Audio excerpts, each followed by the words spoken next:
மன்னார் பொது வைத்தியசாலை மற்றும் சிற்றுண்டிச்சாலையின் அவல நிலை குறித்து மன்னார் நகர சபையில் முன்வைக்கப்பட்ட முறைப்பாடுகளுக்கு அமைவாக மன்னார் நகர சபையின் சுகாதார குழு அதிரடி நடவடிக்கைகளை மேற்கொண்டுள்ளது.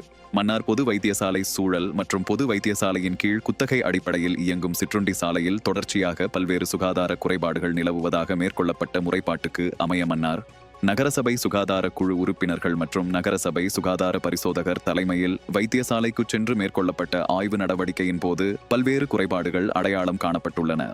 குறிப்பாக மனித கழிவுகள் சிற்றுண்டி சாலை வளாகத்தில் காணப்பட்டமை, கழிவுநீர் மலக்கழிவுகள் திறந்த பகுதியில் விடப்பட்டமை, அதிகளவான இலையான்கள், துர்நாற்றம், ஒழுங்கற்ற கழிவகற்றல், நுளம்பு பெருக்கத்திற்கு சாதகமான சூழல், கழிவுநீர் வாய்க்கால்களில் புழுக்கள், உணவுப் பொருட்கள் ஒழுங்கான முறையில் களஞ்சியப்படுத்தப்படாமை, அழுக்கான சமையலறை மற்றும் கழிப்பறை தொட்டிகள் மூடப்படாமை உள்ளடங்களாக பல்வேறு குறைபாடுகள் இனங்காணப்பட்டது. இவ்வாறான நிலையில் குறித்த சிற்றுண்டி சாலைக்கு எதிராக வழக்கு தாக்கல் செய்யப்பட உள்ளதுடன் வைத்தியசாலை நிர்வாகத்திற்கும் குறைபாடுகளை நிவர்த்தி செய்வது தொடர்பாக கடிதம் அனுப்பி வைக்கப்பட உள்ளது.